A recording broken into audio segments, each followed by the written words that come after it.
a half-finished muffler for the church sale. Beside it lay a single white envelope, slipped under her door sometime before breakfast. Unmarked. Cream paper. Heavy stock. The kind that cost more than it should. She turned it once, then twice, before opening it. Inside a card edged in gold. Lady Aurelia Hartwell requests the pleasure. The words shimmered faintly in the light. A royal crest at the top. A crown, delicate and bright. Miss Marple frowned. The curve of the cipher was wrong. Not enough to matter to anyone else, but enough for her. A knock sounded. Mrs. Dolly Bantry, as brisk as ever, stepped in without waiting. "Jane, you've heard, haven't you? A royal tea at Dean Park. Isn't it thrilling?" She set down her gloves, already breathless with excitement. "They say a lady-in-waiting might attend. Oh, and Aurelia's borrowed a samovar from somewhere brass and silver, the grandest thing you've ever seen." Miss Marple smiled softly. Dolly's cheer was infectious. "Indeed. Quite an occasion," she murmured, folding the invitation. Her tone was mild, but her eyes lingered on the crest. Dolly prattled on about gowns and table settings, her voice bright against the ticking of the mantel clock. Outside, a blackbird sang cheerful, unbothered. But Miss Marple's gaze drifted back to the card on her lap. So much effort, so much glitter, and yet something not quite honest beneath the shine. When Dolly left, the room fell still again. Miss Marple placed the invitation beside her knitting, her mind quietly at work. Ambition, she thought, often wore polite clothing, and haste, that was the true sign of trouble. She looked once more at the gold crown glinting in the Sunday. Pretty, yes, but wrong. She sensed trouble, though she couldn't say why. The next morning began much the same. Sunlight. Tea. The quiet hum of a life that ran on time. Miss Marple moved with her usual precision. A tidy breakfast, a letter answered, a plant watered. But her thoughts returned again and again to that crown. She lifted the invitation once more, traced the golden cipher with a fingertip. Yes, the loop curved left instead of right. Not a printing flaw, a choice, and choices she knew were rarely innocent. At 11, Dolly Bantry arrived again, hat slightly crooked, cheeks flushed. "Jane, I've just come from the vicarage. Everyone's talking about the royal tea. Imagine a real lady-in-waiting, right here in Street Mary Mead." Miss Marple smiled. "A charming thought, my dear. Though I do wonder, why now?" Dolly blinked. "Well, because Aurelia's always wanted a royal connection, hasn't she? And Sir Guy. Oh, he's worked miracles arranging it all. The press will be there too. A society columnist, no less." Her eyes sparkled. "The one who writes those dreadful columns about who's in and who's out." Miss Marple's teacup paused midway. "A columnist? Yes, dreadful man. But Aurelia says he'll help raise funds. They'll all be here. The Dean. Park gardens, fairy lights, a samovar large enough to drown in." Dolly laughed. Miss Marple didn't. She looked again at the card. Gold edges. Perfect paper. And that wrong curve twisting like a question. 5 days, she thought. 5 days until the royal tea. Plenty of time for little things to grow into larger ones. When Dolly left, Miss Marple took her knitting into the garden. The air smelled of roses. Peaceful. Predictable. She liked it that way. But her mind sharp as her knitting needles moved elsewhere. People often revealed themselves before they meant to. In handwriting. In haste. In the way a letter curved the wrong way on an envelope. She remembered a girl from years ago, one who had embroidered church cushions with the monogram reversed. No one had meant harm, yet shame had followed. All the same. Small mistake. Big consequence. That memory lingered. So did the crown. She wrote a brief note to herself. Cipher. Reversed. Printing house? Asked Dolly where invitations came from. Then folded it neatly into her diary. Just in case. Outside, the blackbird sang again, louder this time. Inside, the mantel clock struck 12. A sound so ordinary, yet somehow too sharp, too precise. Miss Marple looked toward the sound, then back to the gold-embossed invitation glinting on the table. It caught the light just wrong. Pretty, but wrong. Perfect, but false. She sighed softly. Small errors, she thought, often reveal large truths. The afternoon arrived bright and golden. June sunlight poured through the glass of Dean Park's grand orangery. Laughter drifted across polished floors. Strings played softly near the terrace. China clinked. Everything was perfect, or appeared so. Lady Aurelia Hartwell moved like a queen among her guests. Lavender silk, diamonds at her throat. She greeted everyone with the smile of a woman who had finally achieved her moment. Miss Marple stood near the hydrangeas, watching quietly, her hat just so. Her eyes missed nothing. At the center of the room stood the samovar, tall, gleaming, alive with heat. A silver crown of steam curled from its top. People admired it, whispered about it. Imported from Russia, someone said. Restored by hand, another added. A young footman, Mr. Green, kept adjusting the lamp beneath. A nervous habit. The flame flared higher each time. Sir Guy Hartwell hovered nearby, calm on the surface, but his gaze flicked to the clock more than once. Miss Marple noticed. People in control rarely checked time. People afraid of it always did. Dolly Bantry fanned herself beside the cakes. It's too splendid, Jane. I can hardly bear it. Oh, look, there's that dreadful columnist, the one with the notebook. Miss Marple followed her glance. Mr. Strode, tall, thin, a pen moving even as he smiled. He nodded to Sir Guy, a nod that didn't feel friendly. The string music swelled. Lady Aurelia raised her glass.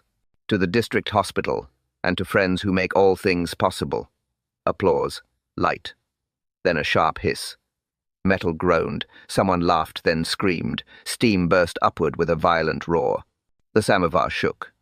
A spray of boiling liquid shot across the table, striking Mr. Strode full in the chest. He fell without a sound. Cups shattered. Guests screamed. The violin stopped mid-note. For one suspended second, no one moved. Then chaos. Lady Aurelia cried out, "Call for the doctor! Quick, someone!" The scent of scorched linen filled the air. Dolly clutched Miss Marple's arm. "Oh, heavens, he's dead. Isn't he? He must be." Miss Marple did not answer. Her eyes went to the vent near the samovar's lid, a faint shimmer of something clear, sticky, not water. Her nose caught it before her mind, did the faint, sharp tang of glue, fish glue. She knew that scent from years ago, repairs in the church. Vestry. The footman sobbed. Sir Guy barked orders. Inspector Slack, who had come as a guest, stepped forward to take charge. "Clear the room. No one touches anything."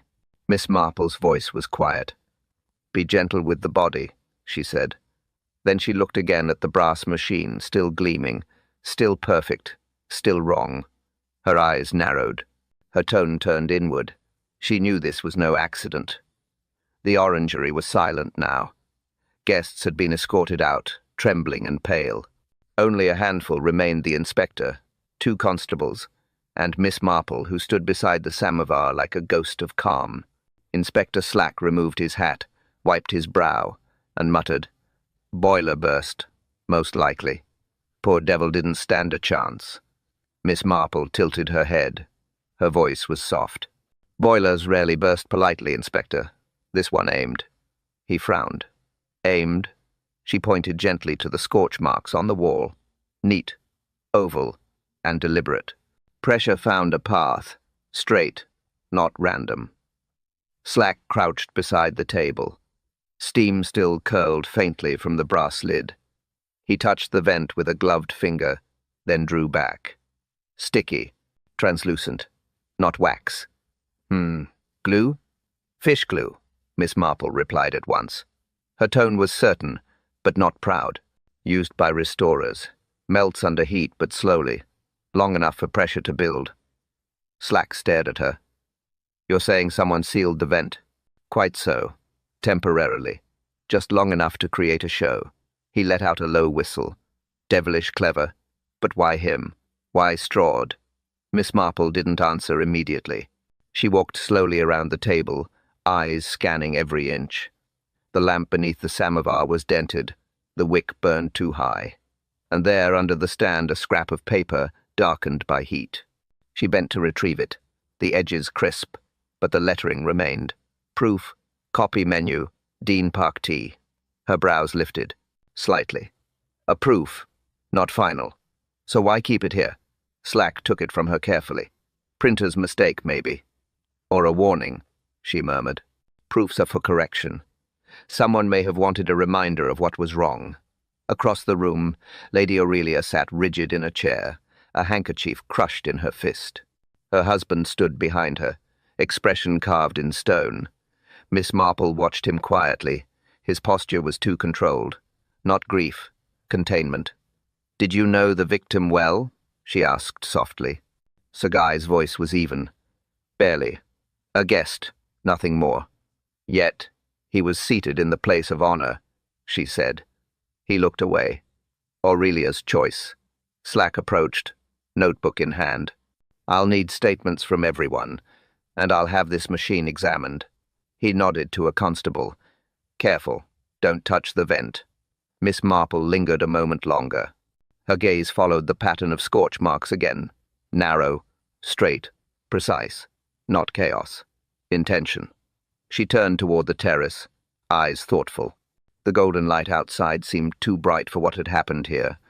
Too bright for deceit that had been so neatly hidden under civility. She spoke quietly, almost to herself. It began, not with anger, but ambition. 2 mornings later, Miss Marple walked down the narrow lane toward Market Basing. The scandal had already spread faster than the truth ever could. Every shop window whispered it.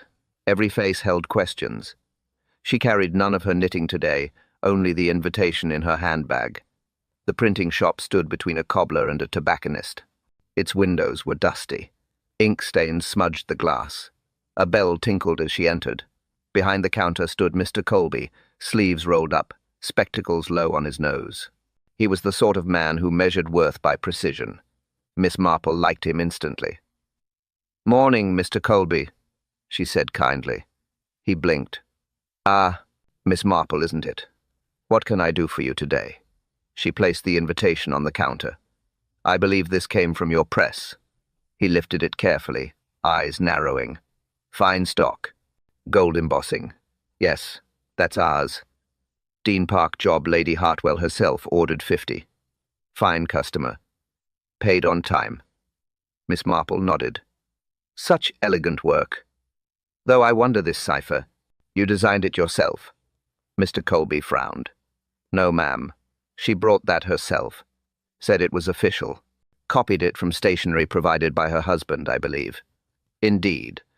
Her tone remained mild, but her eyes sharpened. "Do you recall if it matched what was printed on the programs?" "Programs?" he repeated. "Yes, the event ones, handed out to guests." Mr. Colby scratched his head. "Ah, those weren't ours. Different firm. Basing and Trent, I think. Funny thing, though. I saw one at the tea. Crown looked a bit off ours, had a clean curve. There's a tighter loop. Someone redrew it." Miss Marple's lips curved faintly. "Redrew. How curious." He leaned closer, lowering his voice. "Between you and me, Miss Marple, that second design was better accurate, like proper heraldry. This one," he tapped the invitation. "Well, it's not royal at all. Anyone who knows emblems would see it." She smiled softly. "Anyone who wanted to appear royal perhaps would not mind." Mr. Colby chuckled. "Society folk, eh? Always reaching higher than their station." Miss Marple thanked him and turned to leave, but paused. "Tell me, Mr. Colby, when did Lady Hartwell place her order?" 10 days before the event. "And the programs?" "Oh, I'd guess just 2 days before." "In a rush," they said. She nodded once, the rhythm of thought forming quietly behind her eyes. 10 days, 2 printers, 2 ciphers. Someone had changed the crown halfway through. Outside, the wind carried the faint smell of ink and brass. Miss Marple walked slowly back toward the lane, the invitation tucked neatly in her bag once again. She looked up at the clouds, calm, even, deceptive. 2 versions of the truth, she murmured, and one must be false. The next day found Miss Marple back in the orangery. The chaos was gone. Only echoes remained, a faint scorch on the floor, the outline of a table removed too quickly. She moved slowly, eyes tracing what others had missed. Disorder had its own logic, if you knew how to listen. Inspector Slack stood by the window, his notebook open. "Doctor confirmed it," he said. "Boiling water. Instant death. Not a pleasant way to go." Miss Marple nodded gently. "No way ever is, Inspector, especially when pride is involved." He gave her a curious look. "Pride?" She didn't answer. Her attention had turned to the samovar, now cold, dismantled, and stored on a cloth. The vent sealed with glue, the wick soaked in something harsher than oil. Every detail whispered planning. Slack tapped his pencil. "Motives everywhere. Strahd wrote about half the county. Could have been revenge, embarrassment, money." Miss Marple interrupted softly. "Embarrassment, yes, but not his." She reached for the folded invitation in her purse and laid it beside the samovar's chain. "Two versions of the cipher," she murmured. Slack blinked. "Cipher? The crown. Wrong curve here, correct curve there. One ordered early, one ordered late." He frowned. "So?" "So," she said calmly. "The wrong one pretended to be real. The right one tried to hide the lie." Slack frowned harder. "Miss Marple, you've lost me." She smiled faintly. "It often happens, Inspector. Truth tends to take the scenic route." She walked to the window. Outside, the gardens shimmered with late afternoon light. All seemed peaceful, but she'd learned long ago. Peace was often just silence rearranged. "People like Lady Hartwell," she said softly, "don't invent royal patronage out of malice. They invent it to matter, to be seen. A harmless deceit, perhaps, until someone sees through it." Slack crossed his arms. "You think Strahd did?" "I think he was going to write about it. Exposure disguised as society news." The inspector whistled low. That'd ruin her, and him if he'd helped. Miss Marple nodded. "Reputation is a delicate thing, Inspector. It cracks easier than porcelain." Her eyes lingered on the samovar's brass curve, the chain looped precisely where Sir Guy's hand had tied it. A sailor's knot. Strong, practical, too deliberata to be accident. She let out a quiet breath. "Men often believe they can fix pressure with control. But pressure," she said, "always finds its escape." Slack looked at her sharply. "Are you saying it was Sir Guy?" "I'm saying," she replied gently, "that the pattern is becoming clear. A false emblem, a hidden fear, and a man who could not afford exposure." Her gaze drifted toward the garden roses gleaming under the Sunday beautiful but edged with thorns. Deception, she thought, always leaves fingerprints even in kindness. The morning broke grey and still. Rain whispered against the windows of Miss Marple's cottage. She sat near the fire, a small notebook open on her lap. Across from her, Dolly Bantry poured tea with exaggerated calm. When Dolly tried to act normal, there was always something she was dying to say. "Jane, you know I don't gossip." Miss Marple looked up, amused. "Of course not, dear." "Well," Dolly continued, lowering her voice, "Aurelia's maid says Sir Guy hasn't left his study since the accident. Locked himself in. She heard him talking to someone angry-like. And then there's that letter." Miss Marple's eyebrows lifted slightly. "Letter? Yes? From a man who served with him in the Navy. Arrived just before the tea. The maid said Lady Aurelia looked pale as a sheet after reading it. Wouldn't even open the post herself." Miss Marple nodded slowly, the rhythm of thought forming. "Tell me, Dolly, did you happen to see that letter?" "Good heavens, no. But the maid said it mentioned, what was it, something about supply manifests during the war. Dreadfully official. Sounds boring to me." "To you, perhaps," Miss Marple murmured, "but to a man like Sir Guy, not boring at all." Dolly frowned. "You think it's connected?" Miss Marple smiled faintly. "My dear, everything is connected. We simply fail to see the thread until it tightens." The rain softened. Miss Marple rose, adjusting her shawl. "I believe I shall call on Inspector Slack. There's something he ought to see."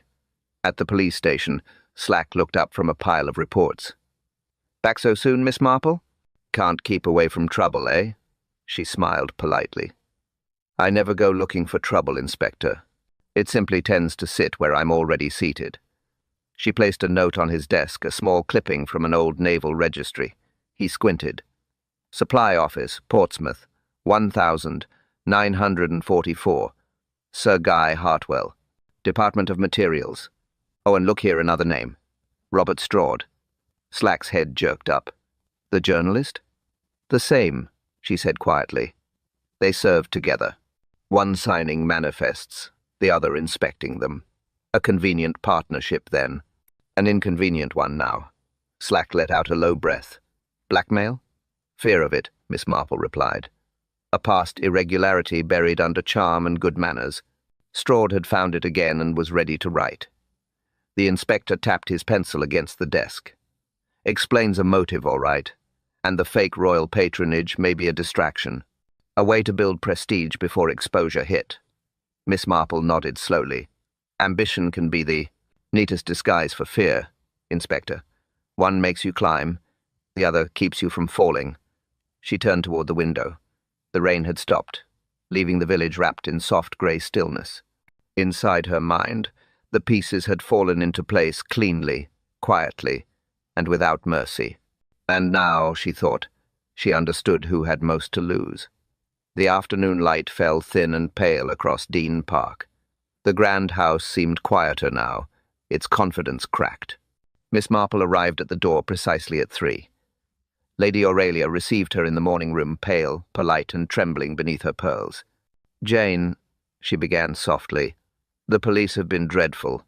They keep asking questions about things that have nothing to do with poor Mr. Straude. Supply records, of all things. I told them Sir Guy had retired from that sort of work years ago." Miss Marple's expression was kind. "I'm sure you did, my dear. Still, the past has an unfortunate habit of staying on the books, especially when others have copies." Lady Aurelia's hand trembled on her teacup. "I don't know what you mean." "Oh, I think you do," Miss Marple said gently. Her voice remained calm, almost tender. "Forgive me, but I've always found women know far more about their husbands' troubles than they care to admit." Aurelia looked away. "Guy is proud, too proud. He wanted the tea to be perfect. For once, he wanted respect again." She stopped, realizing she'd said too much. Miss Marple nodded, the faintest movement. "I see. Pride again. It's such a clever motivator, and such a cruel master." The door opened. Sir Guy Hartwell entered. Impeccable as always, but the lines around his mouth had deepened. "Miss Marple," he said, voice clipped, "I hear you've taken quite an interest in our misfortune." "Interest?" she repeated softly. "Only in understanding how an accident could be so precise." He smiled, thinly. "A tragic coincidence. Faulty equipment." "Ah, yes," Miss Marple said, folding her hands neatly. "The vent sealed with fish glue. The lamp fueled with spirits. The flame turned higher exactly on cue. Such coincidence indeed." Sir Guy's smile held. Barely. A muscle twitched near his jaw. "Inspector Slack seems determined to make a melodrama out of tragedy. I assure you I had nothing to do with that man's death." Miss Marple's eyes didn't waver. "Of course not. Though you did retie the safety chain, didn't you?" He hesitated. "Out of habit," he said quickly. "From my Navy days. I've always disliked loose fittings." "Yes," she murmured. "Old habits do persist, especially those learned under pressure." Lady Aurelia set her cup down too quickly. It clattered. Sir Guy's gaze flicked toward her, sharp warning. Miss Marple rose. "You've both been through quite an ordeal. I won't keep you longer." Her tone was light, but her eyes saw everything, the tension in his shoulders, the way his fingers pressed against the armrest, white at the knuckles. She adjusted her gloves slowly, deliberately. "Good day, Sir Guy. You've been most gracious." He inclined his head. A perfect gentleman. Calm. Collected. But as she turned to leave, she saw it. The faint tremor at the edge of his hand, the mask cracking for half a second. He smiled. but his hands betrayed him. The drawing room of Dean Park was quiet again. Curtains drawn, voices lowered. The storm before confession had begun to gather. Inspector Slack stood near the mantel, arms folded, eyes sharp. Sir Guy Hartwell sat opposite, posture straight, face calm, as though the matter bored him. Lady Aurelia hovered at the edge of the room, pale and silent. And in the centre, like a schoolmistress before her most difficult pupil, stood Miss Marple. She spoke softly. "Sir Guy, I'd like to review what we know. Logic first, emotion later." He gave a courteous nod. "By all means." She folded her hands. First the samovar, a beautiful object, yet tampered with, the vent sealed with fish glue. Not a craftsman's accident, but deliberate engineering. Sir Guy smiled faintly. A ridiculous notion. Why would anyone do such a thing? Second, Miss Marple continued, unfazed, the lamp, filled not with ordinary oil but with methylated spirits. A hotter flame, faster pressure. He shrugged. "You're imagining patterns in smoke, madam."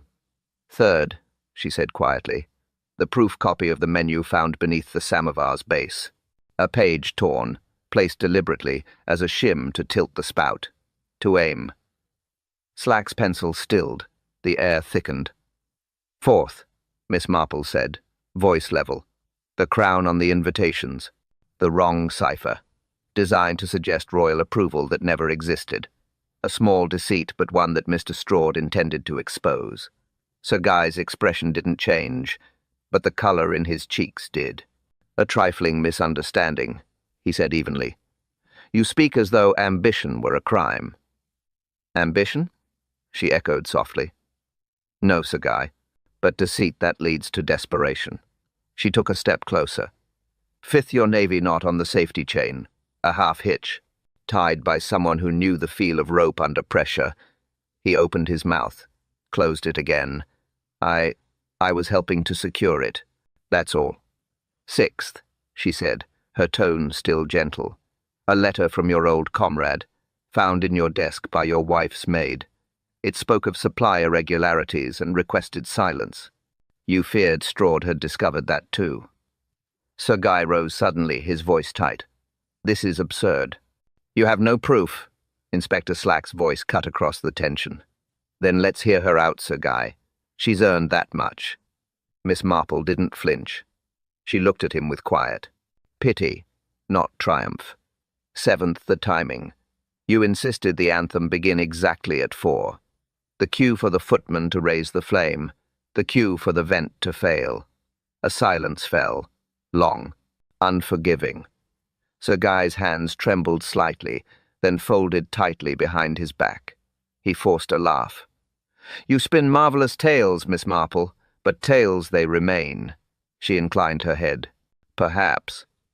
But there's something you've forgotten. Small, unremarkable. The sort of thing only a housemaid would notice."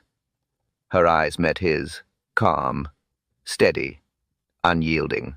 "And yet," she said softly, "there remains one final detail." The study smelled faintly of polish and paper. Rain tapped against the tall windows. Inspector Slack stood near the desk, gloved hands resting on a stack of documents.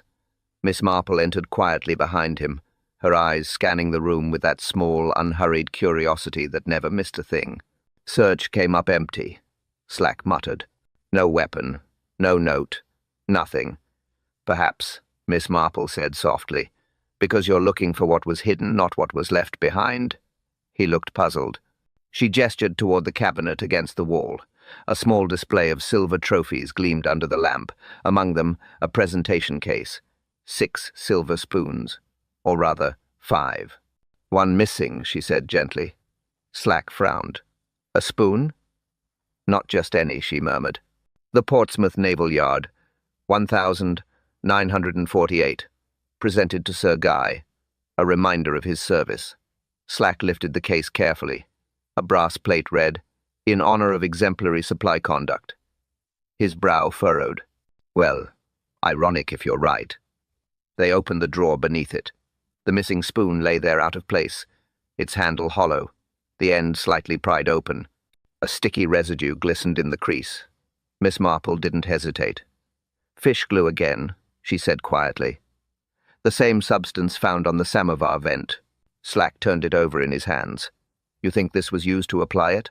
"Exactly. A craftsman's tool. Hollow handle, perfect for dribbling liquid glue into a narrow space." Slack exhaled. "That ties him straight to the sabotage." Miss Marple shook her head slowly. "Not ties, Inspector. Reveals." She moved closer to the desk, eyes scanning the clutter correspondence, ledgers, and a single open letter. Her fingers hovered above it. The same naval comrade's handwriting. She read the closing lines silently.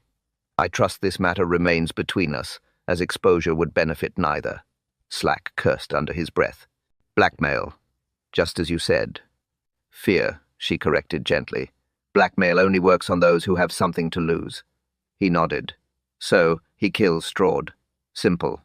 "No, Inspector. Never simple. Pride complicates everything. He couldn't let his wife learn of it, nor the world. The false royal patronage was his way to mask the shame, to climb one last rung before the fall." Slack rubbed his temple. "I'll need statements. Forensics. Proof." Miss Marple smiled faintly. "You already have it. The spoon, the glue, the letter, the knot. Each speaks quietly, but together they shout." He looked at her, the first flicker of respect softening his tone. "I'll admit, you've got a mind like a trap." "Not a trap," she said, turning toward the rain-darkened window. "A mirror. People show you what they are if you stop talking long enough." Slack glanced at the evidence once more, ordinary things, sitting quietly in the open. He shook his head. "All this, right under our noses." Miss Marple nodded. Her voice dropped to a whisper. The truth was always hiding in the open. The next morning the air inside Dean Park felt heavier. Rain had washed the gardens clean, but not the house. Guilt, Miss Marple thought, was the one thing weather never cleared. "Inspector," Slack paced before the fireplace. "The spoon, the glue, the letter, it all fits. But I still don't quite see why. Why kill him here? Why now?" Miss Marple sat calmly, hands folded in her lap. "Because exposure," she said, "is sometimes a sharper weapon than any blade." Slack stopped pacing. "Exposure?" She nodded. "Mr. Straude was not merely a gossip columnist, Inspector. He was once a naval clerk. He knew the language of manifests, the meaning of signatures. He recognized Sir Guy's name and remembered the scandal that never reached the papers." Slack frowned. "You mean the supply irregularities?" "Yes. Wartime shortages, misfiled shipments, a few convenient disappearances. Nothing murderous but costly. The kind of thing a young officer might quietly profit from if no one was counting too closely." She paused.